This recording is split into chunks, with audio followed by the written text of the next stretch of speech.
Oh yeah, it's time for another episode of Buyer's Remorse. This time we're talking about the $599 MacBook Neo. And after spending my hard-earned money on it and using this computer every day for the last 2 weeks, we're gonna talk about if I regret buying this computer or not. Let's get into it.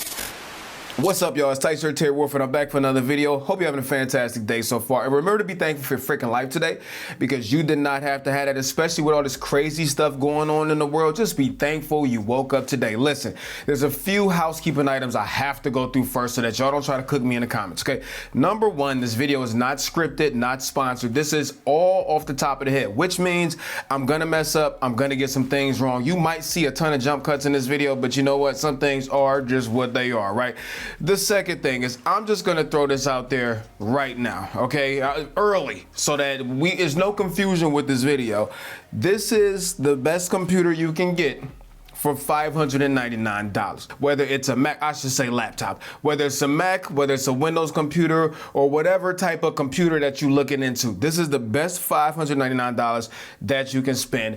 Period. Doesn't mean it's perfect. We're definitely going to talk about the pros and cons of this thing, but there's no computer out there like this for the price. The next thing, I technically am not the target demographic for the MacBook Neo. This is a entry level MacBook, not meant for pro users like Tight Shirt Terry Warfield, okay? To be honest with you, I do have computers everywhere. I have other Macs, I have PCs, I have a bunch of other computers that are much more powerful than this. So I've had to make sure during this review period that I curbed my expectations down to a $599 computer. This is not a pro machine. It's not meant for pro work. This is meant for people who want an entry into the Mac ecosystem on a budget, for students maybe, or maybe you're somebody that has other machines already and you just want a cheaper companion device, but you don't want to sacrifice the Mac OS experience. Now, that's not to say that this computer is not capable. I did do a full stress test on the MacBook Neo. I freaking tried to blow this thing up. I will leave that linked at the end of this video. I'm not going to spill the tea with what happened, so make sure after this video you go check that video out. But I will say it can handle a whole lot. We're going to cover this more in the section where we talk about speed and processing and all that stuff, but it can handle a lot more than most of y'all think. Even with that being said, again, make sure your expectations are curbed when we are talking about $599. Now, the other thing real quick I want to say is there going to be a lot of you pissed off in the comment section. I mean, punching the air, Terry, why would you buy the MacBook Neo knowing that you are a pro user, right? A lot of times when I see new products, even though from surface value, it might not seem like a smart buy, sometimes you got to get in the trenches with it to see if it works out for you or not. I'm gonna give you an example. The Sony RX1R Mark III, this is a $5,100 camera. Although I didn't pay that much for it, still it's a very, very expensive camera that on paper makes absolutely zero sense. However, I had to get one for myself to see, even though the cons list on this is so much bigger than the pros list, if those pros could outweigh that long cons list for me. And sometimes it works out, sometimes it doesn't. In the case of the Sony RX1R Mark III, it worked out. I ended up keeping this because although it was a quote-unquote stupid purchase, it still filled a very, very particular need for me. I also did this with the iPhone Air. Same thing. Went and tested it out. Ultimately, that phone was not for me. So my point is, a lot of times I buy this stuff, I get this stuff because although it might not sound like the greatest purchase on paper, I gotta fill it out for myself to see if it could actually work out. And the Neo is the same way. Now, let's talk about the pros and cons of the $599 MacBook Neo. Obviously, this is the one with 8 gigabytes of RAM, 256 gigabytes of storage. If you wanna go up to the one for $699, you'll get Touch ID, which we're gonna talk about that in a second, and you'll get 8 gigabytes of RAM, but 512 gigabytes of storage. The first thing is just the freaking build quality of this $599 MacBook Neo. When you think of a $599 computer, you automatically think of junk, trash, and those thoughts are true. The majority of the computers you're gonna find for $599 are plastic, fantastic. They're built like crap, the keyboards are crap, the screens are crap, the trackpads are crap, and none of those things are true with the MacBook Neo. I said this in my initial impressions video, and I'm gonna say it again right now. You cannot tell by picking this thing up that this is Apple's budget or Apple's entry level MacBook. This feels just like any other MacBook. It passes the one finger open test, which is a great sign. That's usually a sign of craftsmanship, durability, and what can I say? I mean, MacBooks Apple devices in general are just creme de la creme when it comes to build quality, machining, and all of that stuff. And this one is no different. Now, since we're right here, let's go ahead and talk about the display. Now, I have had to curb my expectations a lot on this part because I'm a freaking display snob. I hope y'all can see the screen. Okay, let me turn down the brightness just a little bit, okay?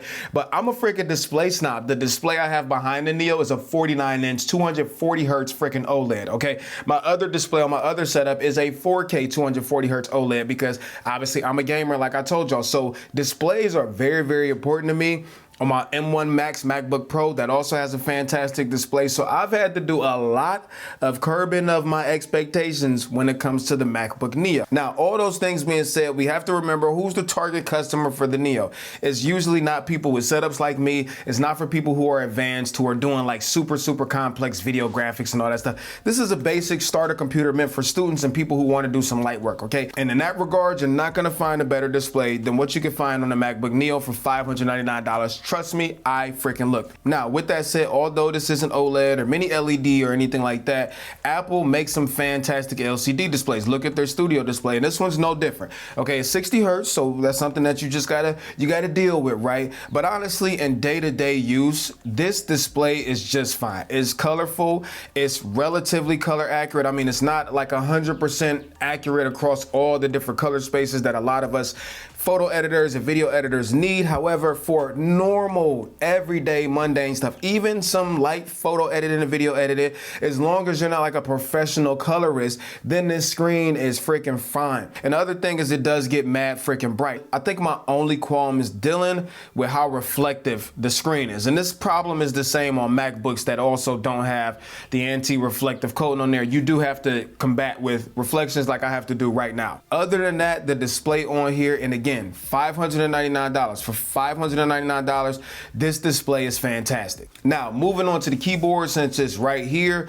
I mean, I do a ton of typing on this thing, and honestly, it's like typing on every other freaking MacBook out there. MacBooks, in my opinion, have the best keyboards out of all laptops out there, and this keyboard is great. My only qualm with it really is that for $599, I would like at least some type of backlighting underneath the keyboard. So if you have a problem seeing at night, then you're gonna have to crank up the brightness on your screen to get some light onto the keyboard because ain't no backlight under this keyboard. Good morning, this is Editor Terry. I'm currently working on a video that you're watching right now. And two things real quick. Number one, I talk too damn much. I've had to cut out probably 30 minutes of me just rambling in this MacBook Neo video. Need to stop doing that. The second thing is I need to come up with a script or bullet points. This is what happens when you don't script videos because you forget to talk about things.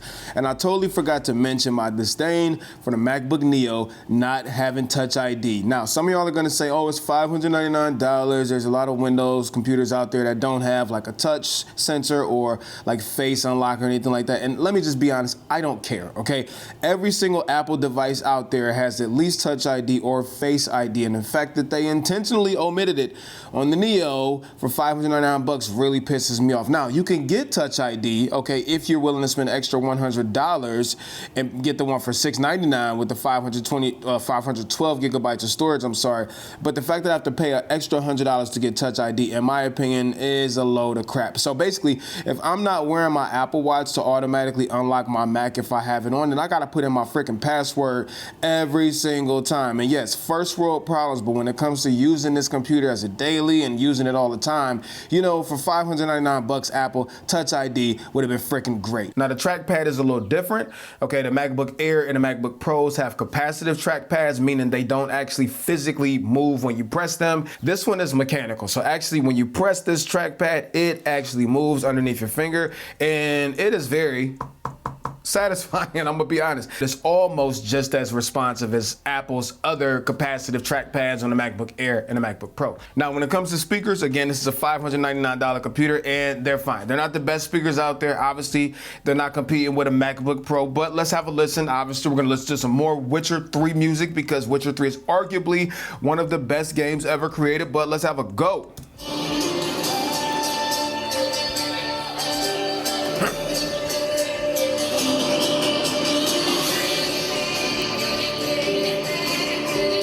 All right, that's good enough. Yeah, they're good enough, y'all. Like, I'm not expecting much, but the speakers, they work. Music, videos, video calls, all of that stuff, they're just fine. Now, the front-facing camera, I mean, it's fine. It works for video. I'm not about to start a call right now, but I've used it for a couple FaceTime calls and stuff like that. Nothing special. There is no, like, center stage or anything like that, but for normal video conferencing, it works just fine.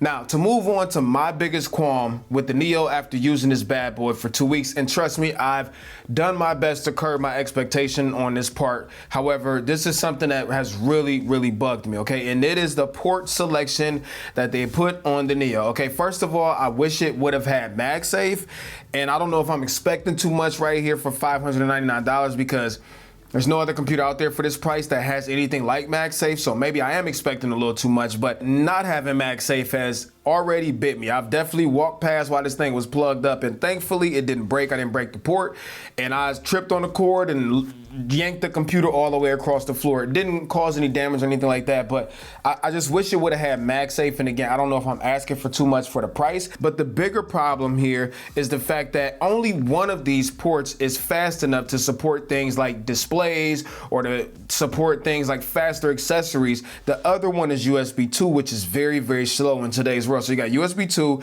and you got USB 3 on the other one. Now, I'm not expecting them to put Thunderbolt on a laptop that's $599, but it would have been nice to get two USB 3.0 ports, I'm getting tongue-tied, versus one USB-C 3.0 and one USB-C 2.0, especially when one of the ports has to be occupied for charging. Now, in my stress test, I definitely acknowledge that you could use a dock to defeat this problem, but let's be real, most people buying the Neo do not have USB-C docks or Thunderbolt docks, so that's just an additional cost that you have to think about. When it comes to usability, that has been my biggest pain point. Now, when it comes to battery life on the Neo, I mean, I've been very, very pleased with the battery life on this bad boy. When it comes to like watching YouTube videos, Netflix, web browsing, texting, FaceTime calls, all of that stuff, like you can easily get through a day and a half and 2 days per charge on the Neo with no problem. You definitely want to use a faster charger than what's included in the freaking box, because the one that they include with the Neo, I'm very, very convinced is an iPhone charger, like a 20-watt charger. If you have a more powerful charger that can put out more watts, it will definitely charge faster. Now, when you start pushing this bad boy, like when you start throwing a whole lot at it, then yes, the battery will drain a whole lot faster, but overall, I have no qualms with the battery life on the MacBook Neo. I just hate that it doesn't have freaking MagSafe like I talked about already. Now, since I just talked about like pushing the Neo a little bit harder, this is where we again need to curb our expectations, y'all, because this is not a pro computer. There's a lot of people online complaining like, oh, why would they put a mobile CPU in a MacBook? And I'm not mad at it because I did a stress test with the MacBook Neo, which again, I'm not gonna spoil it. You can watch that at the end of this video, but you can throw a whole lot at this mobile CPU in the MacBook Neo. Remember, y'all, the A18 Pro ain't no freaking slouch. None of Apple's chips are slouches. So when we say like entry level A18 Pro, the A18 Pro is fast as hell, even for it to be like a base level mobile CPU. But there are caveats. It cannot handle the same type of workloads more powerful chips out there can handle from Apple. The problem with the Neo pops up when you start to throw too much at it at one time, because it does only have a mobile CPU and it does only have 8 gigabytes of RAM. So if you're just doing like simple photo editing, simple video editing, and web browsing, stuff like that, it'll be just fine.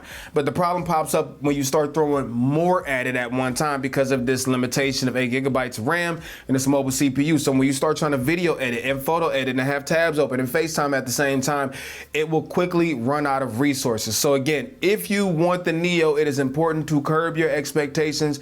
And again, also remember that this is not made for pro users. It can handle some pro things to a degree, but this cannot handle the same type of workloads that a MacBook Pro can handle. I think the biggest thing you need to think about is before you spend $599, and this is something I'm gonna cross at the end of this video again, before you spend $599, is this 8 gigabyte limitation gonna present a problem for you? And it might not be right now, but as we see all these computers and apps start to use AI more and require more resources, 8 gigabytes might become a huge bottleneck, and that might end up with you having to spend more money on another machine a year or two down the line. Just something to think about. But overall, again, when I'm bringing it back down to just the Neo by itself for $599, it is a fantastic computer when it comes to processing and stuff like that. You just cannot throw a whole lot at it at one time, which I suspect most people won't be doing that because of who the target demographic is. Now, storage for me is not like the biggest of deals. I mean, I'm always using SSDs and I got NAS systems everywhere,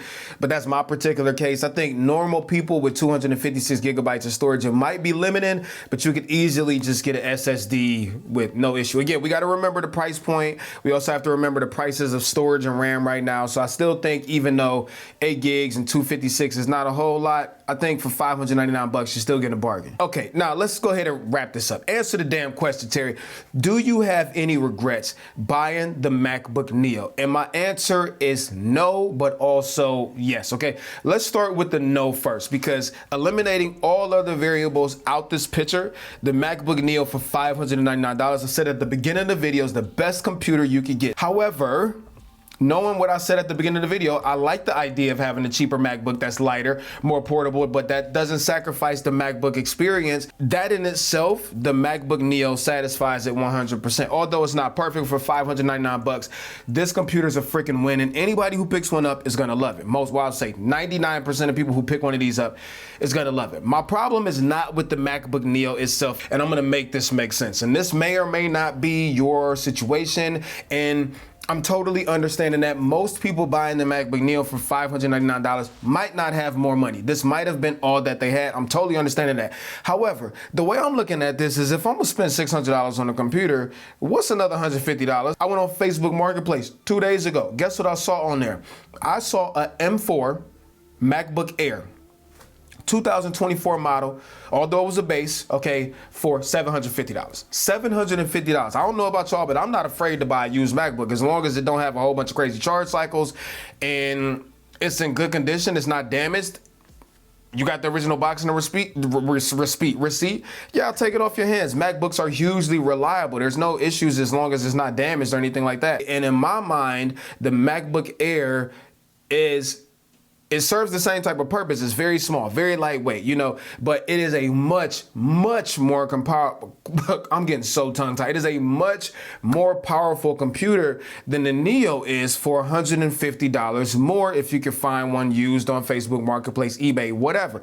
And again, I'm understanding now not everybody wants to spend more money, but for me, the Neo does satisfy that. But you know what does even better? A $750 M4 MacBook Air. Or if you're somebody who does maybe have an extra $300 laying around, you could go get a base M5 MacBook Air for $1,099 or $999 after a student discount. Reason why that might be something you want to consider is because we talked about the limitations of the mobile CPU and 8 gigabytes of RAM. You might quickly outgrow it. Well, the MacBook Air will offer you more headroom than the Neo will. Now, with that said, again, I know 99% of people buying the MacBook Neo don't have that extra layer on top like Tight Shirt Terry does, but for me, I'm gonna be returning the MacBook Neo and instead looking for a used MacBook Air on Facebook Marketplace, or just eat noodles for the next 2 months and spend another $400 and getting the base level MacBook Air, which for me would be a much smarter decision. If you want a Neo, I think you should. Just think about the things I told you, and yeah, that's where we are. This is about to go back to the freaking Apple store today, unfortunately. I'm sorry if I tripped over my words, messed up, forgot some things, misstated some things. That's what happens when you don't script videos, when you just go at the top of the head. But anyways, I'm very curious to know what y'all think about this Neo, what y'all think about my synopsis and my decision, if you are gonna grab a Neo yourself, or if you're passing on it and maybe waiting to the next generation or grabbing like an M5 Air or something like that. Let me know down there in the comment section. And until next time, I guess subscribe if you like this video, and I'll catch y'all later. So Tight Shirt Terry Warfield is out. Peace and chicken grease. Much love, y'all. Peace.